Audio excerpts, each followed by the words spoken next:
ठीक है बच्चों, तो मैं कह रहा था कि मैं बिल्कुल फर्स्ट ईयर लेवल से सारी चीजें बहुत ही शॉर्ट टर्म में आपको बताना शुरू कर रहा हूँ आज की क्लास से। और 12th की चीजें आप रिवाइज करते रहिए और जहां जहां आपको दिक्कत होती है वो पूछते भी रहिए, ठीक है। और सबसे पहले हम लोग आज की क्लास में देखेंगे पेपर का पैटर्न क्या है, कि कितने क्वेश्चन मैंने अभी एक फाइल आपको भेजी है उसमें मैंने नोट करके रखा हुआ, ठीक है। उसी के हिसाब से सारी चीजें आपको पढ़नी है, यानी कि प्लानिंग होनी चाहिए। प्लानिंग के हिसाब से करेंगे तो आपको सब अच्छे से समझ में आएगा। और फिर मैं इसके बाद स्पेसिमेन पेपर में वो चीज दिखाऊंगा। पहले मैं सिलेबस डिस्कस कर रहा हूँ और स्पेसिमेन पेपर कितना फॉलो कर रहा है उस चीज को, इसको हम लोग देखेंगे। उसके बाद फर्स्ट ईयर का रिवीजन अगली क्लास से चालू हो जाएगा आपका, मतलब फर्स्ट ईयर से 12th तक का पूरा। और इसी पैटर्न के हिसाब से ही आपको पढ़ना है, इस चीज का विशेष ध्यान रखिएगा।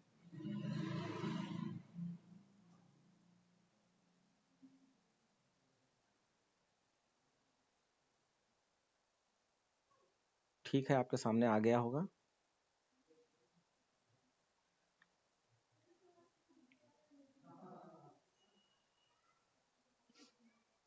ओके, देखिए पूरे सिलेबस में देखा जाए तो आपको टोटल 35 क्वेश्चन अटेम्प्ट करने होते हैं। पूरे सिलेबस में 35 क्वेश्चन टोटल अटेम्प्ट करने होते हैं आपको, जिसमें कि पूरा पेपर आपका 5 सेक्शंस में डिवाइड होता है। टोटल नंबर ऑफ सेक्शन कितने हैं? 5 हैं। तो सेक्शन ए की बात करें, सेक्शन ए में आपका 18 क्वेश्चन आते हैं बच्चों, 18 क्वेश्चन टोटल होते हैं और हर क्वेश्चन 1 मार्क्स का होता है। तो टोटल आपका 18 इंटू 1 यानी 18 मार्क्स का आपका क्वेश्चन आएगा। इसमें किस टाइप के क्वेश्चन होते हैं? इसमें एमसीक्यू बेस्ड क्वेश्चन होंगे, fill in the blanks question होंगे और ट्रू फॉल्स भी हो सकते हैं। ये आपको ध्यान देना होगा। जो स्पेसिमेन पेपर हमने देखा है उसमें ये एमसीक्यू टाइप के क्वेश्चन में 4 क्वेश्चन तो आपके एसक्यूएल से ही आ गए हैं। तो इसका मतलब आप इस चीज को मान के चलिएगा कि एसक्यूएल के मतलब पूरे सिलेबस से ही आने हैं। तो ज्यादातर उम्मीद कीजिएगा कि जो रिवीजन टूर 1 और रिवीजन टूर 2 फर्स्ट ईयर का है वहीं से ये पूरे क्वेश्चन होते हैं। और 12th लेवल पे आपका सिर्फ एसक्यूएल से 4 क्वेश्चन स्पेशली इसमें पूछ दिए गए, बाकी और क्वेश्चन इसमें नहीं आता है। ये आपका क्वेश्चन नंबर सेक्शन 1 में जो 18 क्वेश्चन है उसमें 4 क्वेश्चन एसक्यूएल से खाली पूछे गए हैं, बाकी आपके सब फर्स्ट ईयर का जो रिवीजन टूर 1 रिवीजन टूर 2 है वहीं से आपको मिलेंगे।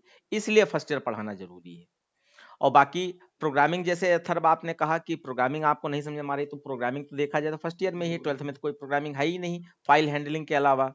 तो इसलिए आपका ट्री में कैसे वर्क करते हैं या आपके जो लिस्ट और ये डिफरेंट टाइप के इसमें टॉपिक हैं उनको सब रिवाइज करा दिया जाएगा।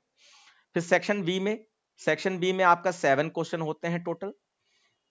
7 क्वेश्चन में ये वेरी शॉर्ट आंसर, यानी कि 1 लाइन 2 लाइन में दिए गए आंसर, मैक्सिमम 3 लाइन में से 1 लाइन 2 लाइन में ही आपका आंसर पूरा हो जाता है इनमें। और हर क्वेश्चन 2 मार्क्स का होता है। तो टोटल आपके 7 क्वेश्चन है तो 14 मार्क्स का आपका सेक्शन बी में पूछा जाता है। तो इसमें कुछ रीराइट यानी कि कन्वर्जन वाले क्वेश्चन आते हैं, कि जैसे मान लीजिए कोई लूप है तो अगर वो वाइल लूप में है तो उसको फॉर में कन्वर्ट कर दें, या कोई स्ट्रक्चर है इफ एल्स का तो उसमें किसी और में उसको कन्वर्ट करने के लिए कहा गया। तो उसके लिए आपके पाइथन के सिंटेक्स आपको आने चाहिए। तो एक क्वेश्चन आपका इसमें स्पेसिफिकेशन अगर देखें तो एक क्वेश्चन आपका कन्वर्जन का आता है, ठीक है, रीराइट वाला। या उन्होंने कोई बात कह दी कि सपोज दैट सैलरी इतनी है और अगर इतनी सैलरी है तो ये रिजल्ट प्रिंट हो, नहीं तो ये रिजल्ट, तो उसका कोड लिख के दिखाओ, तो रीराइट वाला क्वेश्चन आ जाता है। फिर उसके बाद 2 क्वेश्चन आपके इसमें चैप्टर 10 से आते हैं जो नेटवर्किंग से रिलेटेड है। सर्वर से रिलेटेड 2 क्वेश्चन इसमें पूछे जाते हैं। तो उसमें एक तो सर्वर का क्वेश्चन फिक्स होता है सर्वर से रिलेटेड, और एक उसी नेटवर्किंग से रिलेटेड कोई थ्योरी पूछी जाती है। तो 2 क्वेश्चन इस तरीके से चैप्टर 10 से मिल जाएंगे। फिर 2 क्वेश्चन आपके आउटपुट बेस्ड आते हैं। तो आउटपुट बेस्ड क्वेश्चन आपके फर्स्ट ईयर प्रोग्रामिंग में जो आपका टॉपिक पढ़े हैं, लूपिंग के या स्ट्रिंग के या आपका जो है लिस्ट के, तो उससे रिलेटेड आउटपुट बेस्ड क्वेश्चन आपको यहाँ पर मिलते हैं। तो इसलिए फर्स्ट ईयर रिवीजन करना जरूरी है। और 2 क्वेश्चन आपके यहाँ पे डीबीएमएस से मिलते हैं। सिंपल सी छोटी छोटी जो कार्डिनलिटी निकालना या प्राइमरी की निकालना, इस तरीके के छोटे छोटे जो क्वेश्चन होते थे वो इसमें आपके पूछे जाते हैं। इस हिसाब से आपका ये वेरी शॉर्ट आंसर में रहेगा। उसके बाद सेक्शन सी की बात करें तो सेक्शन सी में आपका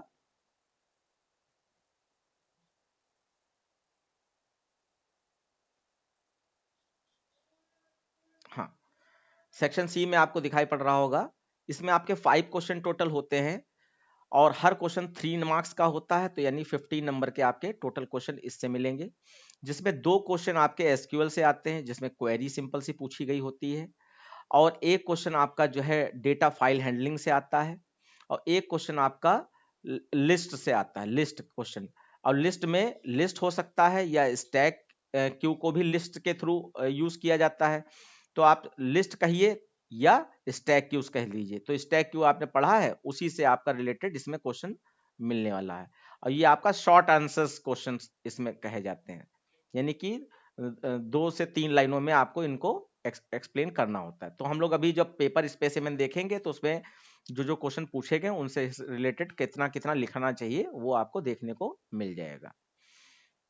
उसके बाद फिर आपका सेक्शन डी में टोटल 3 क्वेश्चन होते हैं, ये लॉन्ग आंसर टाइप क्वेश्चन होते हैं, और 5 नंबर यानी 5 नंबर का मार्क्स का एक क्वेश्चन होता है, तो यानी 15 मार्क्स का इस सेक्शन में आपसे पूछा जाता है, जिसमें एक क्वेश्चन आपका नेटवर्किंग का फिक्स्ड है आपका, ठीक है, और एक क्वेश्चन आपका एसक्यूएल और पाइथन का कोड मिक्स करके लिखने के लिए आता है, एसक्यूएल और पाइथन का कोड मिक्स करके, यानी कि देखा जाए तो वो हम लोगों ने जो कनेक्टिविटी पढ़ी थी इंटरफेस, उसका रिलेटेड कोई एक क्वेश्चन छोटा सा पूछ दिया जाता है, और एक क्वेश्चन आपका फाइल हैंडलिंग का, ये फुल क्वेश्चन आपका मिलेगा फुल क्वेश्चन के रूप में, ठीक है।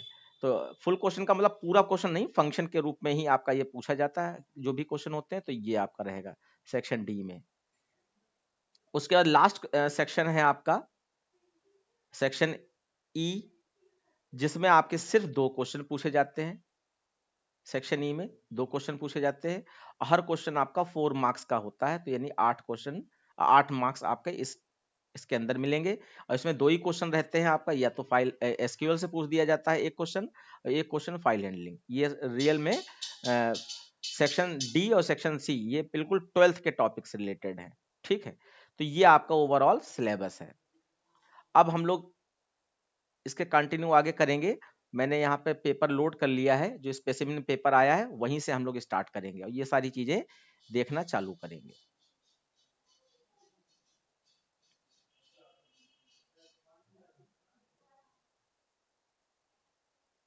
इसको एक बार दोबारा से देख लीजिएगा और अपना माइंड मेकअप करते हुए सिलेबस के हिसाब से पढ़ना चालू कीजिएगा कि कौन सी चीजें हमारे लिए आसान है, कौन सी चीजें टफ है, और मार्किंग स्कीम के हिसाब से यहाँ पे दिया गया है। तो मैं दोनों फाइलें खोल लेता हूँ, फिर आंसर चेक करवाता हूँ आपको। एक सिर्फ पेपर है, एक मार्किंग स्कीम के साथ में उसके आंसर सोल्यूशन सहित पेपर है। तो देखिए ये आपका 2022-23 का टोटल स्पेसिमेन पेपर या सैंपल पेपर दिया गया है, और ये जो मैंने समझाया वो यहाँ पर गिवन है इस पेपर में। अब यहाँ पे थोड़ा सा आप लोग भी बताते रहेंगे, बोलते रहेंगे, जो भी आपको सही आंसर लगते हैं तो प्रैक्टिस भी हो जाएगी, और बाकी मैं इसको समझाते हुए आगे बढ़ूंगा। जैसे यहाँ सबसे पहला क्वेश्चन आप देख पा रहे होगे, स्टेट ट्रू और फॉल्स। तो ट्रू फॉल्स में पहला क्वेश्चन पूछा जा रहा है, variable declaration is implicit in Python. Python में वेरिएबल डिक्लेरेशन इम्प्लिसिट होता है, बताइए बच्चों दोनों लोग, और ये ना सोचिए सही गलत, आंसर बताइए अपना, फिर मैं तो एक्सप्लेनेशन दूंगा। अथर बेटा बोलते रहिए फटाफट। सर मतलब नहीं समझ पाया मैं। मतलब ये कहा जा रहा है कि वेरिएबल डिक्लेरेशन, यानी कि पाइथन में जो वेरिएबल डिक्लेयर होते हैं वो इम्प्लिसिट टाइप के होते हैं। इम्प्लिसिट टाइप का मतलब है कि उनका डेटा टाइप आपको बताना, 2 तरीके के टाइप होते हैं, एक होता है इम्प्लिसिट टाइप, एक होता है एक्सप्लिसिट टाइप। जैसे कि अदर लैंग्वेज है, जैसे जावा है, तो जावा में कोई वेरिएबल डिक्लेयर करना होगा तो आपको बताना पड़ेगा कि वो इंटीजर टाइप का, तो INT-A लिखना पड़ेगा, तब आप समझ जाइए कि ए को देखते हुए INT देखते हुए आप जान गए कि हाँ ये ए जो है इंटीजर टाइप का है। लेकिन पाइथन, और इसी को हम लोग एक्सप्लिसिट टाइप कहते हैं। और इम्प्लिसिट टाइप का मतलब है जिसमें हमें ये आईएनटी बताना ना पड़े। तो क्या तुमको पाइथन में बताना पड़ता है कि ये आईएनटी है या फ्लोट है या कैर है? ये बताओ अथर। सही ट्रू है। नहीं, जो मैंने क्वेश्चन पूछा कि पाइथन में क्या आपको ये बताना पड़ता है कि ये इंटीजर वेरिएबल ले रहे हैं या फ्लोट, अलग से जैसे आईएनटी एनटी लगा के बताना पड़ता है क्या, ये पूछ रहा हूं मैं। सर किसी किसी में बताते तो हैं मगर। नहीं, किसी में नहीं बताते हैं। आपको देखो मैं यहाँ पे दिखा रहा हूँ, आप इस चीज से समझ जाओगे कि जैसे कि आपको इंटीजर वैल्यू चाहिए तो आप क्या करते हो, ए इज इक्वल टू 4। आपको फ्लोट वैल्यू चाहिए तो ए इज इक्वल टू 4.5। तो यहाँ पे कहीं आईएनटी आपने बताया नहीं, यहाँ कहीं फ्लोट बताया आपने नहीं, आपने A is equal to double quotes में राम लिख दिया। तो आपने क्या यहाँ पर बताया कि ये स्ट्रिंग वेरिएबल है? क्या यहाँ बताया कि ये फ्लोट वेरिएबल है? क्या यहाँ बताया कि ये इंटीजर वेरिएबल? नहीं बताया। इसी को इम्प्लिसिट कहते हैं। समझ पाए? Yes sir. हाँ, तो इम्प्लिसिट का मतलब हो गया कि वैल्यू डालो, तो जिस टाइप की वैल्यू डालोगे उसी टाइप का उसका डिक्लेरेशन माना जाएगा। अब यहाँ इंटीजर वैल्यू डाली जा रही है तो ये इंटीजर डिक्लेरेशन है, यहाँ पे फ्लोट वैल्यू डाली जा रही है तो ये पॉइंट वाली वैल्यू डाली जा रही है तो ये फ्लोट, यहाँ पे आपका स्ट्रिंग वैल्यू डाली गई है तो ये स्ट्रिंग डिक्लेरेशन माना जाएगा। दूसरा क्वेश्चन देखिए, विच of the following is an invalid data type in Python, यानी पाइथन में इनवैलिड डेटा टाइप कौन सा है? यहाँ पे देखिए, सेट्स पाइथन में होते हैं, नन डेटा टाइप पाइथन में होता है या नहीं होता है, ऐसे इंटीजर डेटा टाइप पाइथन में होता है या नहीं होता है, रियल डेटा टाइप पाइथन में होता है या नहीं होता है, बताइए क्या आंसर रहेगा जल्दी से। मतलब आपको बताते जाना है, सही गलत हम आपका बताते रहेंगे, लेकिन आप अपनी तरफ से बताइए कि आपके जो भी दिमाग में है। रियल। रियल, ठीक है, और बताइए हिमांशु, आप बताइए। Sir real. Option D. Option D real. तो रियल का मतलब आप जानते हो, रियल का मतलब पॉइंट वाली वैल्यू से रिलेटेड होता है, लेकिन उसको रियल ना कहकर उसको फ्लोट कहते हैं। देखो सेट तो होता ही है पाइथन में, नन भी आपका कीवर्ड मौजूद है, इंटीजर भी आपका डेटा टाइप होता है, लेकिन रियल नहीं, वो फ्लोट होता है। तो इस वजह से आपका ऑप्शन डी सही है, और यहाँ पे आपका रियल आंसर के रूप में दिया भी गया है, ठीक है। और ऐसे आपके ये आंसर दिए गए हैं, ठीक है। अगला देखते हैं। उसके बाद देखिए यहाँ पर ये कोड दो दिए गए हैं और इसमें कर्ली ब्रैकेट पहचान है डिक्शनरी की। ये फर्स्ट ईयर का रिवीजन मैं अगली क्लास से स्टार्ट कर रहा हूँ, तो उसमें आपको ये परेशान होने की जरूरत नहीं, बस रिवीजन के तौर पर है, ना कि आपको पूरा पढ़ाया जा रहा है। हाँ, पीडीएफ फाइल आपको पूरी मिल जाएगी, आप कंप्लीट पूरा पढ़िए, रिवीजन के तौर पे आपको बताया जा रहा है। तो देखिए यहाँ पे कर्ली ब्रैकेट का मतलब ये डिक्शनरी आप यूज कर रहे हो, और डिक्शनरी में दो डिक्शनरी ले ली गई, एक डिक्शनरी एग्जाम है, एक डिक्शनरी रिजल्ट है। क्वेश्चन है which statement will merge the content of both dictionary. इन दोनों डिक्शनरी को आपस में जोड़ना चाहते हैं, तो इसमें कौन सी लाइन आपकी सही रहेगी। तब आपको यहाँ पे फंडामेंटल क्या पता होना चाहिए कि डिक्शनरी के फंक्शंस आपको पता होने चाहिए कि कौन कौन से फंक्शन डिक्शनरी में यूज होते हैं, कौन से नहीं होते हैं, तो आप आसानी से इसको पता कर लोगे। जैसे यहाँ पे आपको क्या लगता है कि अपडेट फंक्शन होता है, जैसे कि यहाँ पे डिक्शनरी एग्जाम में अपडेट किया जा रहा है डिक्शनरी रिजल्ट को, यानी कि जोड़ा जा रहा है। तो अपडेट का मतलब भी जोड़ना होता है, प्लस का मतलब भी जोड़ना होता है, ऐड का मतलब भी जोड़ना होता है, और मर्ज का मतलब भी जोड़ना होता है। तो इसमें चारों में से कौन सा सही लग रहा है बच्चों, बताइए। ऑप्शन है। ऑप्शन ए सही लग रहा है, बिल्कुल सही है। क्यों? क्योंकि अगर आपने डिक्शनरी पढ़ी है तो उसके फंक्शन भी पढ़े होंगे, और फंक्शन पढ़े होंगे तो आपके अपडेट फंक्शन उसमें होता है। डिक्शनरी को प्लस करके नहीं जोड़ा जा सकता है, डिक्शनरी में ऐड फंक्शन कोई होता ही नहीं है, या मर्ज फंक्शन कोई होता ही नहीं है। तो आपका पहले ही ऑप्शन सही है। तो ये कैसे हमने जान लिया कि फंडामेंटल हमने डिक्शनरी पढ़ा है, उसमें हमने फंक्शन पढ़े थे, इसलिए अपडेट फंक्शन हमें याद रहेगा या याद आ जाएगा। और वरना ये सारे क्वेश्चन टफ हैं, कुछ भी नहीं ऐसा है कि जो आप कर पाओ, इसलिए आपको फंडामेंटल पढ़ाना जरूरी है फर्स्ट ईयर लेवल से। अब यहाँ पे ये एक स्टेटमेंट दे दिया गया है और कहा जा रहा है which of the following will be correct output if the given expression is evaluated. ये अगर एक्सप्रेशन आपकी चलाई जाए तो करेक्ट आउटपुट क्या आएगा। तो यहाँ पे नॉट, ट्रू, एंड, फॉल्स और ट्रू, इस तरीके से आपका दे दिया गया है। ये यहाँ पे आपको ये समझना है कि कोई कंडीशन लगाई गई होगी जिसमें ये रिजल्ट आएंगे, कोई कंडीशन लगाई गई होंगी जिसमें ये रिजल्ट आएंगे। हम चाहें तो इसका कोई वैल्यू भी ले लें, लेकिन उसकी कोई जरूरत नहीं है। यहाँ पे नॉट, ट्रू, एंड, फॉल्स, और। अब इसमें आप पहचानोगे कैसे? तो इसमें आपको ऑपरेटर प्रेसिडेंस बताया गया था कि कौन सा ऑपरेटर पहले सॉल्व होता है, कौन सा ऑपरेटर बाद में, और लेफ्ट टू राइट की ओर आपको चेक करना होता है। तो देखें तो सबसे पहले ऑपरेटर प्रेसिडेंस में अगर हम ध्यान दें तो ये नॉट का प्रेसिडेंस सबसे पहला होता है। ये नॉट जो है सबसे पहला माना जाता है, यहाँ पे तो नॉट ही लिखा जाता है।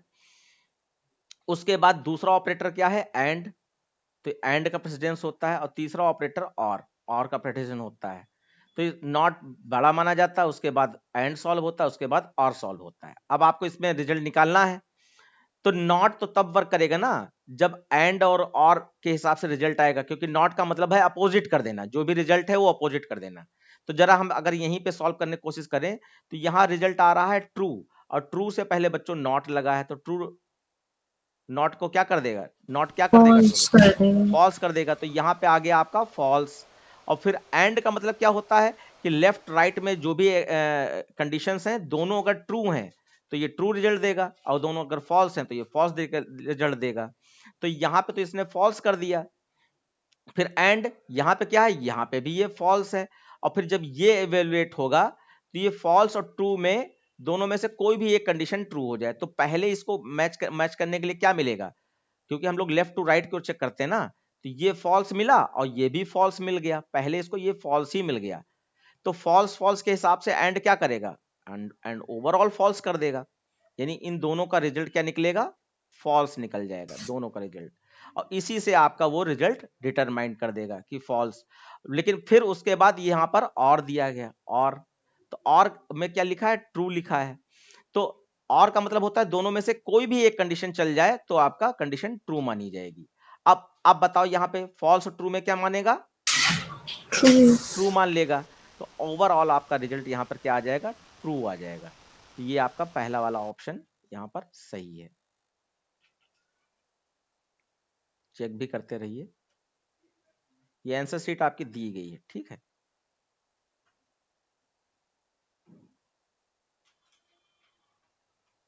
ये आपका ए वाला सही था।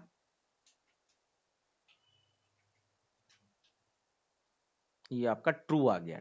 अब आपने अभी भी देख लिया ये ट्रू कैसे आया, फिर से मैं एक बार हल्का सा दिखाई दे रहा हूं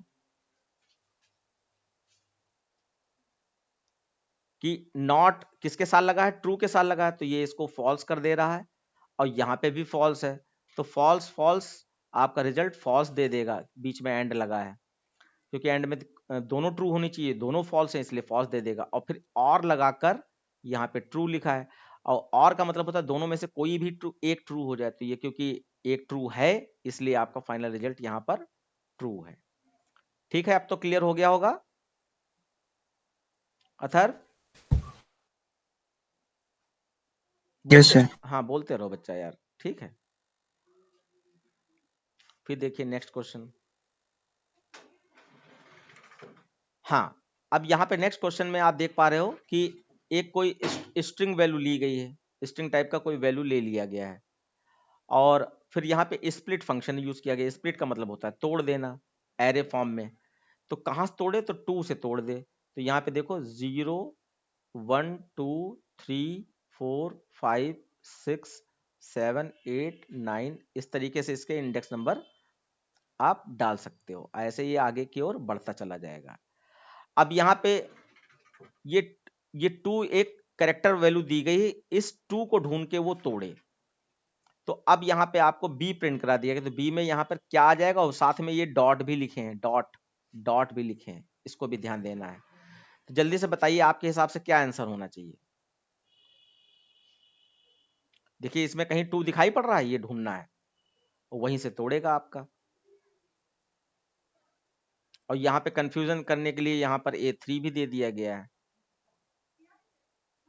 जो समझ में आ रहा है उसके हिसाब से बताइए, फिर मैं इसके अंदर का क्या चल रहा है ये भी मैं बता दूंगा आपको। गेस कीजिए बच्चों।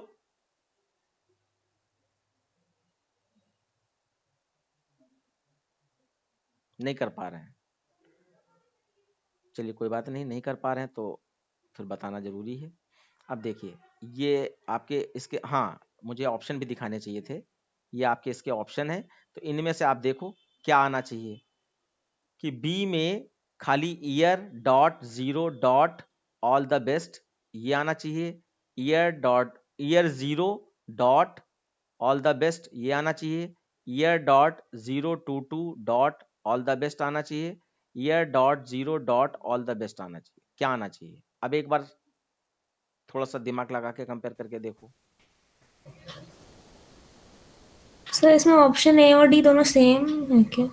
ऑप्शन ए और डी, हाँ सेंस तो दोनों का सेम ही दिखाई पड़ रहा है, सही कह रहे हो, दोनों का सेंस सेम है। मैं इधर भी चेक कर लेता हूँ एक बार।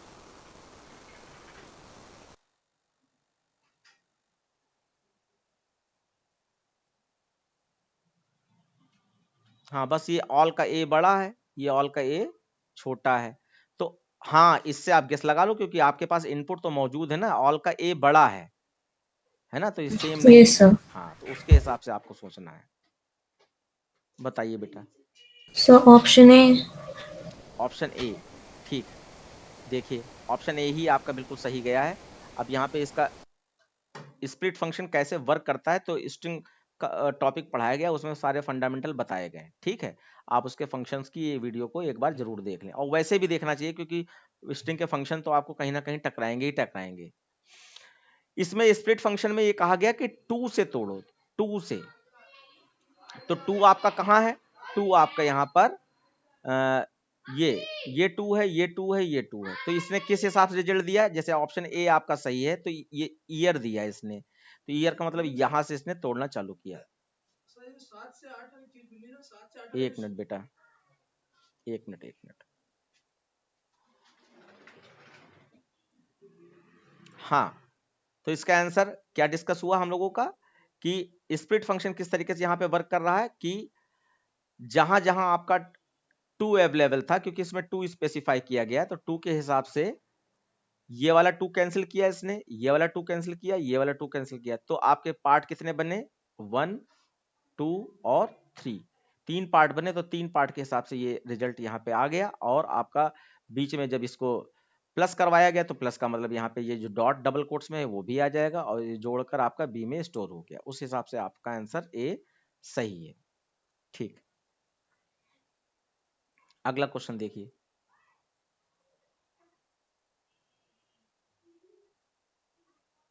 हाँ अब अगला क्वेश्चन है, which of the following mode in file opening statement result or generates an error if the file does not exist। जब फाइल हैंडलिंग आपने पढ़ी थी तो उसमें मोड बताए गए थे, तो आपका 3 तो मोड मेन है। राइटिंग मोड यानी फाइल में कुछ लिखवाना है तो उसके लिए W होता था। रीडिंग मोड कुछ पढ़वाना है, तो फाइल से कुछ पढ़वाना है तो उसके लिए R होता था। और आपका अपेंड करना यानी कि बढ़ाना अगर कुछ है तो उसमें ए मोड होता था। लेकिन अगर प्लस लगा दिया जाए तो ये आपका जैसे ये प्लस, यहाँ पे प्लस लगा दिया इसका मतलब राइटिंग रीडिंग दोनों करना चाहते हैं, और यहाँ पे आर के साथ प्लस लगा दिया रीडिंग राइटिंग दोनों करना चाहते हैं, और यहाँ पे ए के साथ प्लस लगा दिया तो ए का मतलब राइटिंग ही करना होता है रियल में, लेकिन वो पुराना भी बना रहे और नया भी आ जाए, इसके लिए अपेंड मोड होता है। तो यहाँ पे कहा जा रहा है कि विच of the following mode in file opening statement result or generate an error if the file does not exist। अगर फाइल मौजूद नहीं है और आप रीडिंग राइटिंग कुछ भी करना चाह रहे हो तो उसमें कौन सा मोड एरर जनरेट करेगा? बी। हाँ बी सही रहेगा, क्योंकि देखिए जब राइटिंग करोगे तब तो वो फाइल बनती है और फिर उसमें जो कुछ बनाना चाहो वो बना सकते हो, लेकिन जब रीडिंग करोगे तो इसका मतलब होता है कि फाइल पहले से बनी हुई है और उस फाइल से आपको रिकॉर्ड को पढ़ के और आपको प्रिंट करवाना है या कोई कैलकुलेशन करवानी है। तो रीडिंग मोड में आपका एरर जनरेट करता है अगर फाइल बनी नहीं है और आपने रीड करने के लिए ओपन कर ली, यानी ram.txt आपकी बनी नहीं है, उसमें हार्ड मतलब कंप्यूटर में हार्ड डिस्क में सेव नहीं है और आप ram.txt से कुछ रिकॉर्ड पढ़ना चाह रहे हो, तो रीडिंग करते समय रीड मोड में अगर ओपन करते हो तो आपका ये एरर आएगी कि अगर फाइल मौजूद नहीं होती है, तो उसके हिसाब से R+ आपका यहाँ पर आंसर होगा। और ये A और W ये दोनों राइटिंग के लिए होते हैं, तो राइटिंग करने के लिए अगर फाइल नहीं बनी है और फाइल ओपन करते समय वो क्या करता है, अगर फाइल नहीं बनी तो फाइल को बनाता है और उसके बाद उसमें राइटिंग करवाता है, अगर पहले से बनी है तो उसी के अंदर लिखना चालू कर देता है, तो इसलिए +R ही आपका सही रहेगा, +R ठीक है।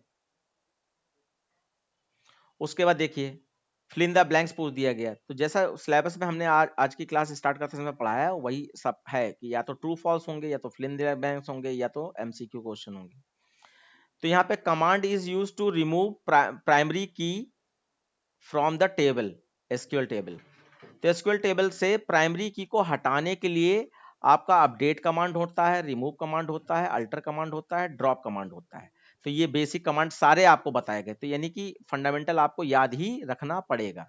जल्दी से बताइए, अपडेट से कोई लेना देना है, सोच के देखो। Sir option C answer. Option C answer होगा, क्योंकि देखिए हम लोग क्या कर रहे हैं, उसमें कमांड को भी कई कैटेगरी में, 3 कैटेगरी या 2 कैटेगरी में डिवाइड किया गया था ना, कि टेबल के स्ट्रक्चर में कुछ चेंजेस करना है तो आपका अल्टर कमांड होता था, और टेबल एक बार बन गई तो उसके रिकॉर्ड के साथ कुछ वर्क करना है तो वो आपका जो भी उसके नाम दिए गए थे, DLL कमांड या जो भी और सारे दिए गए थे वो का था। और टेबल को ही हटाना है इस तरीके का कुछ, तो उसके लिए ड्रॉप कमांड वगैरह दिया गया था। रिवीजन में फिर से एक बार रिवाइज हो जाएगा। तो हम लोग क्या कर रहे हैं, प्राइमरी की हटा रहे हैं तो अल्टर कर रहे हैं, यानी ऑप्शन सी आपका बिल्कुल सही आपने बताया, ऑप्शन सी ही यहाँ पर होगा। और ड्रॉप कमांड से तो टेबल डिलीट हो जाती है, रिमूव से रिकॉर्ड वगैरह रिमूव हो जाते हैं। नेक्स्ट क्वेश्चन है आपका, विच of the following command will delete the table from MySQL database. अब ये कह रहा है डिलीट द टेबल, टेबल को ही डिलीट करना है, तो डिलीट टेबल है, ड्रॉप टेबल है, रिमूव टेबल है, या अल्टर टेबल है, आप सर पहचानिए। Option A. Option A delete table. Sir देखिए, ड्रॉप। हाँ देखिए, अभी अभी हमने यहाँ पे बोलते समय बता दिया था कि अगर टेबल को ही डिलीट करना है तो ड्रॉप टेबल। आप डिलीट कमांड जो है स्पेशली आपका रो वगैरह डिलीट करनी है या कॉलम वगैरह डिलीट करना है, उसके अंदर का कोई डेटा एटा तो आप यूज कर लेते हैं, लेकिन टेबल को ही हटा देना है और रिमूव कोई कमांड होता नहीं, डिलीट भी होता है, ड्रॉप भी होता है, अल्टर भी होता है, तो इसलिए ड्रॉप टेबल आपका आंसर सही हो जाएगा।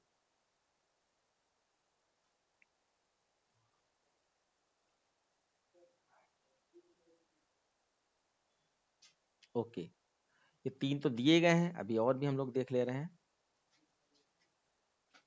ये 4 आंसर दिए हैं, तो देखिए आपका क्या है कि एस में वेलकम टू क्लास 12th लिखा, ये स्टेटमेंट 1 है। फिर प्रिंट एस, यानी ये पूरा प्रिंट कर देगा, स्टेटमेंट 2। फिर एस में थैंक यू डाल दिया गया, स्टेटमेंट 3। फिर एस के 0 वाले बॉक्स पे @ का साइन डाल दिया गया, और फिर S equal to S plus thank you फिर से जोड़ दिया गया। उसके बाद जो है यहां पर ये इसके आंसर दे दिए गए, और ऊपर क्वेश्चन क्या है, following statement would give the error after executing the following code. इस कोड को अगर हम एग्जीक्यूट करते हैं तो इनमें से कौन सी ऐसी लाइन है जिसमें एरर आएगी, ये आपको ढूंढना है। तो देखो पहली लाइन अगर हम देखें, इसमें कोई एरर है तो स्ट्रिंग ऐसे डिक्लेयर होती है, कोई दिक्कत नहीं। प्रिंटिंग करें तो प्रिंटिंग में कोई एरर है तो इसमें भी कोई दिक्कत नहीं, क्योंकि आपका प्रिंटिंग भी ऐसे ही होता है। और फिर यहाँ पे देखें S equal to thank you लिख दिया, तो थैंक यू लिख देने का मतलब क्या है कि वेलकम टू क्लास 12th, ये हटकर नया स्ट्रिंग उसके अंदर आ जाएगा, थैंक यू स्टोर हो जाएगा। लेकिन यहाँ पे जो ये कह दिया गया एस के 0 वाले बॉक्स पे @ का साइन आ जाए, ये आपको डिस्टर्ब कर रहा होगा या डिस्टर्ब कर सकता है।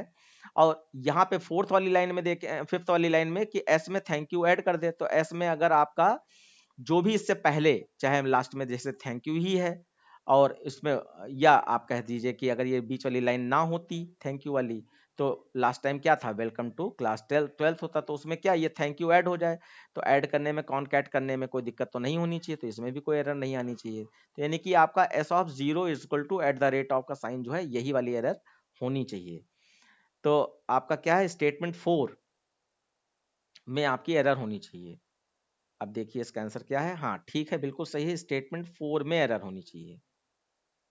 अब ये बात समझ में आ रही है कि स्टेटमेंट 4 में क्यों एरर होनी चाहिए, क्योंकि ये कह रहा है कि एस के 0 वाले बॉक्स पर @ का साइन डाल दो। तो यहाँ पर ये लिस्ट है, तो लिस्ट में डायरेक्ट ये वेलकम टू समथिंग स्टोर है, उसको रिमूव करके यहाँ पे पूरा रिमूव करना है तब तो ठीक है, लेकिन अगर खाली एक बॉक्स का कुछ कैरेक्टर रिमूव करना चाहे तो इस तरीके से नहीं कर सकते। तो इस वजह से इस लाइन में आपकी एरर है। अब 0 का मतलब है कि ये टी को हटाकर, ये जो अभी थैंक यू वाला टी स्टोर किया गया है, इस टी को हटाकर उसमें @ का साइन डाल दे, तो ये चीज संभव नहीं है, उसको प्रोग्रामिंग के थ्रू हम लोग कर सकते हैं। उसके बाद नेक्स्ट क्वेश्चन देख लीजिए, फिल इन द ब्लैंक्स है, is a non attribute whose value are derived from the primary key of some other table. तो नन की एट्रीब्यूट माना जा रहा है। नन का मतलब आपको बताया था कि उसमें नन लिख के आ जाए आपका वो टेबल वगैरह में। तो यहां पर कौन सा ऑप्शन आपके हिसाब से सही रहेगा? प्राइमरी की, फॉरेन की, कैंडिडेट की और अल्टर की। अभी मैं इसको फिर से समझा दूंगा आपको, लेकिन अपने हिसाब से भी आप फॉरेन की।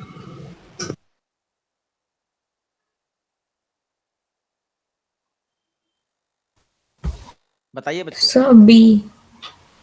हाँ फॉरेन की ही होगी। देखो क्या होता है कि आपकी ये पहली टेबल बनी हुई है, इसमें कोई भी फील्ड को, यानी फील्ड का मतलब नेम, एज, एड्रेस टाइप का कुछ भी टेबल के अंदर है, तो किसी भी फील्ड को आपने प्राइमरी की रखा है, मान लीजिए यूनिक आईडी, इसको प्राइमरी की रखा है, और ऐसे दूसरी टेबल होगी तो उसमें भी यूनिक आईडी आपकी होगी। वो हो सकता है किसी और नाम से हो, लेकिन उसमें यूनिक आईडी का रेफरेंस लिया जाएगा। तो यूनिक आईडी इसमें प्राइमरी की है, और उसी आपका फील्ड को दूसरे में फॉरेन की रूप से रखा जाता है। तब हम अगर इसमें कोई चेंजेस करेंगे तो अपने आप इसमें चेंजेस हो जाया करेगा। ये इसका रिलेशन बनाने में यूज किया जाता है। तो आपका ऑप्शन बी ही फॉरेन की के रूप में सही लग रहा है बिल्कुल, क्योंकि अदर टेबल में आपका डिराइव टेबल का मतलब जो उससे जुड़ी हुई हो, अदर टेबल। फॉरेन की आपका बिल्कुल सही है। फिर यहाँ पे ये फाइल हैंडलिंग का आ गया है थोड़ा सा, सीक फंक्शन।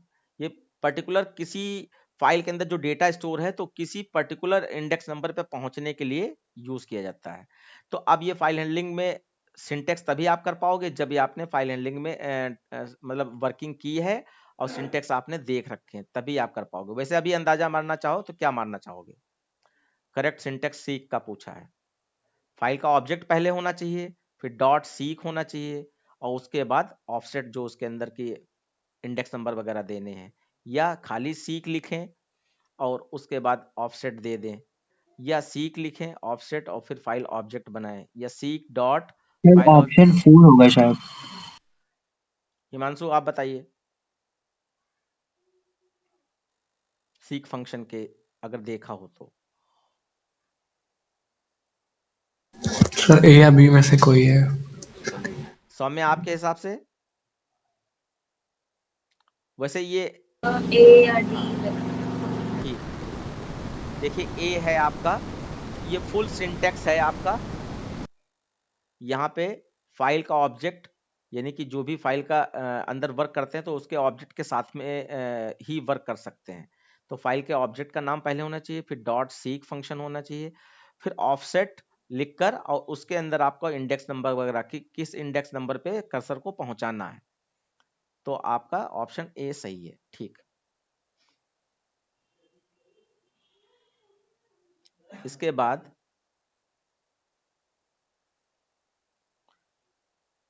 ये the select statement when combined with clause return record without repetition। मतलब जो है, अगर दो रिकॉर्ड को हम कंबाइन करें, मतलब दो टेबल हैं और उन दो टेबल्स को अगर हम कंबाइन कर रहे हैं, तो पहली टेबल में कोई रिकॉर्ड जैसे राम नाम से है और दूसरी टेबल में भी राम नाम से है, तो वो कौन सी ऐसी क्लॉज है जिससे वो रिपीटिशन आपका खत्म हो जाएगा? Option C. ऑप्शन सी बिल्कुल सही। डिस्टिंक्ट से जो है आपका जो डुप्लीकेट रिकॉर्ड होते हैं, यानी कि इसमें भी है और इसमें भी है, तो उसमें एक ही ले लेगा, बाकी दूसरे वाले का नहीं लेगा, और जो अलग अलग है उनमें कोई फर्क नहीं पड़ेगा, वो तो सब लिए जाएंगे। तो डिस्टिंक्ट होता है बच्चे, डिस्टिंक्ट है। ठीक है, बहुत अच्छा। उसके बाद देखिए यहां पर dash is a communication methodology design to deliver both voice and multimedia communication over internet protocol. यानी कि यहाँ पे कम्युनिकेशन का वो कौन सा टेक्नोलॉजी है जिसमें आपका दोनों साइड में लोग आपस में बातें कर सकें या कोई डेटा मल्टीमीडिया का शेयर कर सकें ओवर इंटरनेट प्रोटोकॉल। तो इनमें से कौन सा सही रहेगा? तो HTTP तो याद ही होगा, हाइपरटेक्स्ट ट्रांसफर प्रोटोकॉल। अब यहाँ पर ये उसका फाइल हैंड ओके क्या कहते हैं, नेटवर्किंग का फंडामेंटल है, सबके अलग अलग यूज हैं। आपके हिसाब से बताइए कौन सा सही है? सर ए, वॉलपी, VOIP।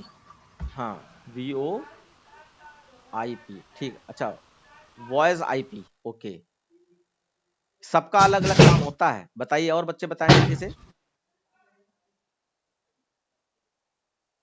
नहीं आइडिया, तो ये फंडामेंटल बच्चा पढ़ो, बिल्कुल आपने सही बताया। वॉइस से रिलेटेड था तो वीओ कह दिया गया, आईपी का मतलब इंटरनेट प्रोटोकॉल होता ही है, इसलिए आपका ये। और बाकी है सब, फाइल ट्रांसफर करना है खाली, या विजुअल्स ट्रांसफर करने हैं, या ऑडियो ट्रांसफर करनी है, बहुत सारे अलग अलग काम होते हैं जिनके लिए अलग अलग प्रोटोकॉल रखे गए हैं।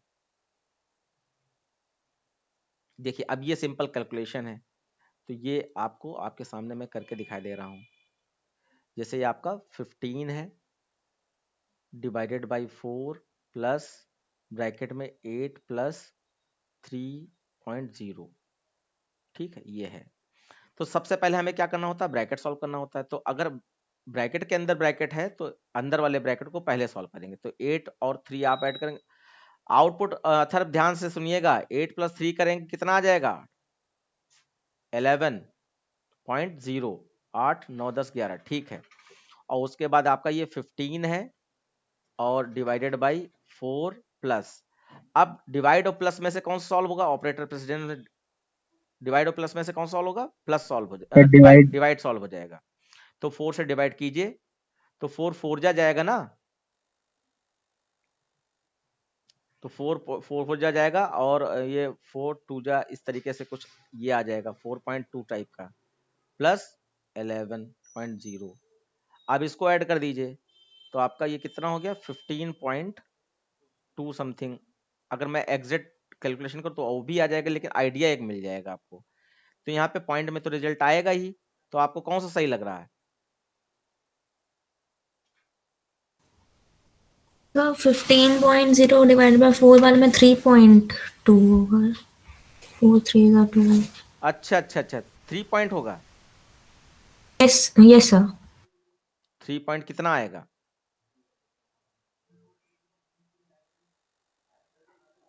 3.7 करके कुछ। 3.7 आप बता रहे हो, ठीक है 3.7। तो फिर ऑप्शन ए होगा इसमें। तो 11 12 13 14, तो नहीं 14.2 समथिंग यहाँ पे निकल रहा है, 14.7। तो 7.5 आगे तक का नहीं हम लोगों ने किया है, तो 7.5 मान लो इसको। तो ए ऑप्शन आपका यहाँ पर सही है। तो एग्जैक्ट थोड़ा सा कैलकुलेशन करके देख लीजिएगा क्या दिक्कत है उसमें। लेकिन ऑपरेटर प्रेसिडेंस यहाँ पे आना चाहिए कि ब्रैकेट पहले सॉल्व होता है, फिर उसके बाद अब प्लस और डिवाइड में अगर दिखाया जाए तो डिवाइड पहले सॉल्व होता है। तो आपका ऑप्शन ए यहाँ पे आया है, ठीक है, ऑप्शन ए बिल्कुल सही है। सर मैंने आपको एक व्हाट्सएप पे क्वेश्चन भेजा था, वो भी एक्सप्लेन कर दीजिए। ठीक है, चलिए उसके बाद बच्चे देखिए जल्दी से, which function is use to display the total number of records from a table in a database. Total number of records, तो इसका मतलब क्या करना है, काउंटिंग करनी है। तो कौन सा ऑप्शन सही रहेगा? सी। सी है, काउंट। काउंट फंक्शन होता है। Sir count function. काउंट के साथ स्टार लगा दो तो टोटल नंबर ऑफ रिकॉर्ड पता चल जाएंगे, बिल्कुल। ये 18 क्वेश्चन होते हैं टोटल इसमें, तो मैं आज की क्लास में ये तो क्वेश्चन ले ही लूँ, इसलिए मैं पहले यही दिखाना चाहूँगा, उसके बाद फिर आगे अगली क्लास में करेंगे।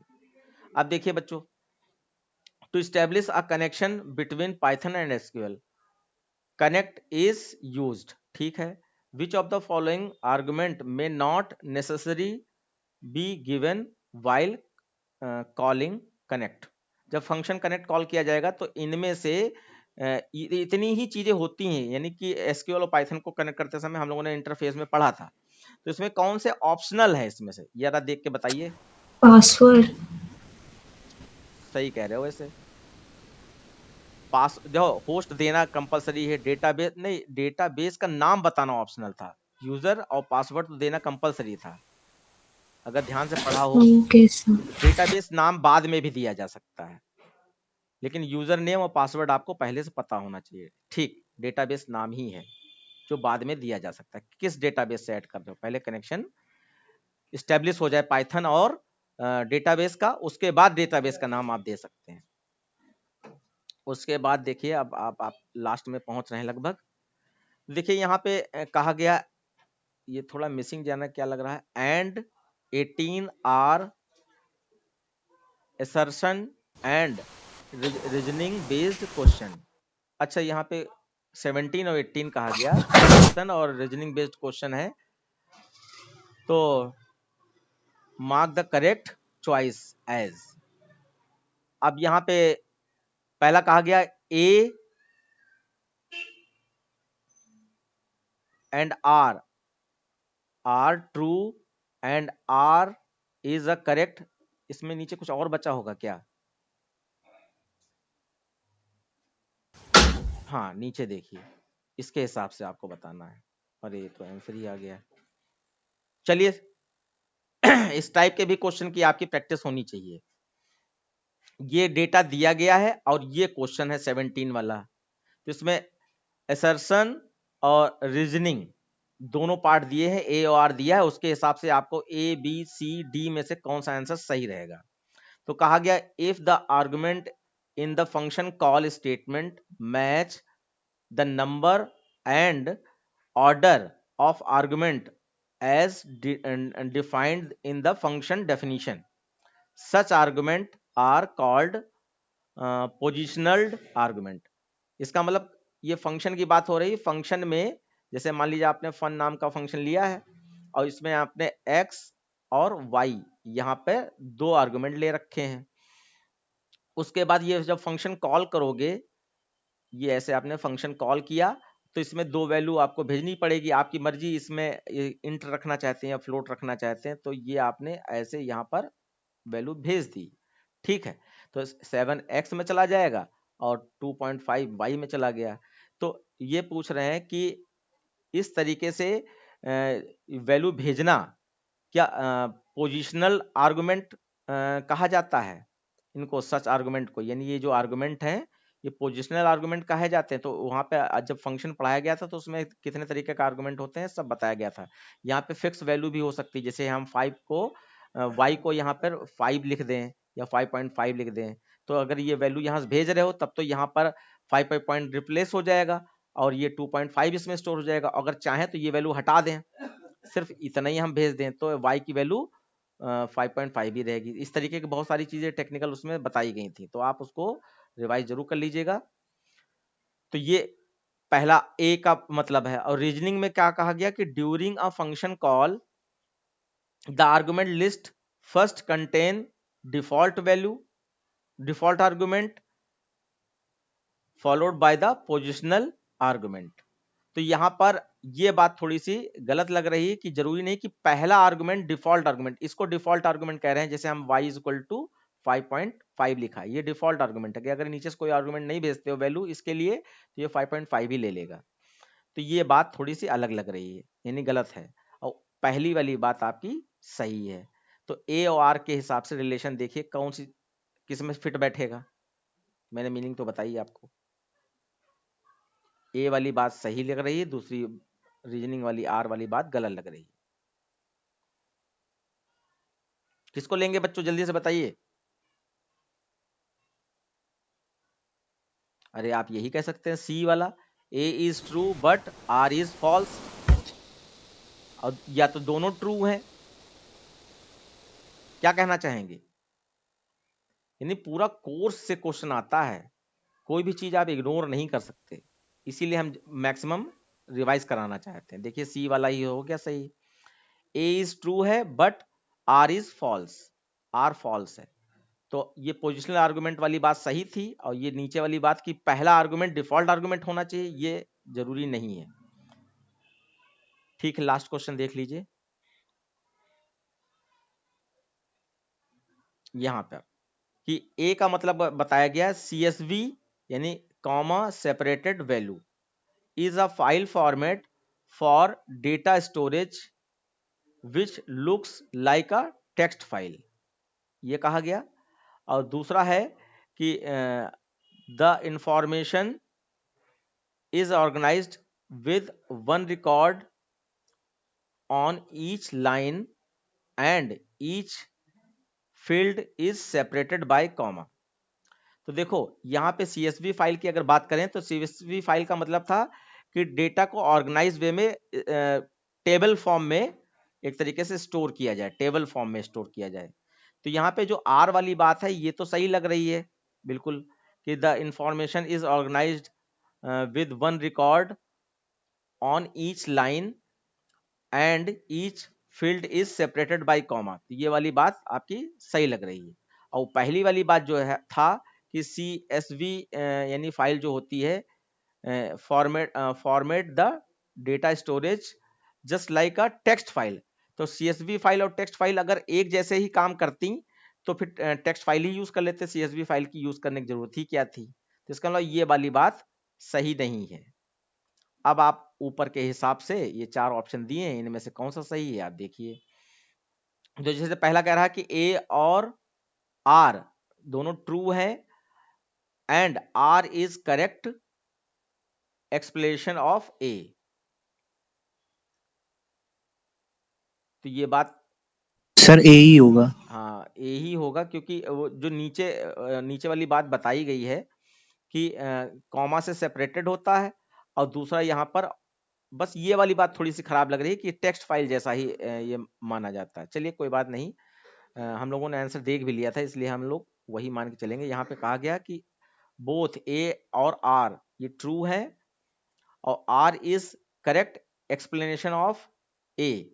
तो आर में कहा गया कि डेटा जो ऑर्गेनाइज फॉर्म में रखा जाता है, एक रो में डेटा जो होता है वो कॉमा के साथ सेपरेट हो जाता है। तो ठीक है, CSV फाइल में डेटा ऑर्गेनाइज किया ही जाता है टेबुलर फॉर्म में, उसके लिए हिसाब से ये सही है। तो 18 तक हम लोगों ने देख लिया है, पहला यानी सेक्शन ए कंप्लीट कर लिया। अब सेक्शन बी से हम लोग आगे कंटिन्यू करेंगे और बाकी इसको जल्दी से पूरा करके और फिर हम लोग फर्स्ट ईयर रिवीजन 2 करना जरूरी है, क्योंकि आउटपुट बेस्ड क्वेश्चन आप नहीं कर पाते हो, अथर्व ने कहा है, तो उसके लिए भी आपको जरूरी है।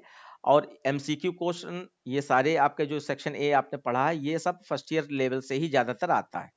12th लेवल पे खाली फाइल्स और SQL के कमांड से रिलेटेड ही एक फाइल वाला मिल गया था, बाकी SQL कमांड से ही रिलेटेड आपका ये सारी चीजें पूछी जाती हैं।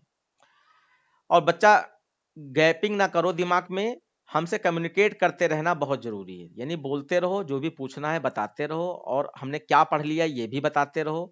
और मैं आप फिर से जो है आपको फाइलें प्रोवाइड करने वाला हूं, वैसे बहुत सारी फाइलें दी हैं, कंफ्यूज ना होना, ये रिवीजन टूर के हिसाब से आपको फाइलें दी जाएंगी। ठीक है बच्चों, आज की क्लास यहीं तक रहेगी। Thank you sir.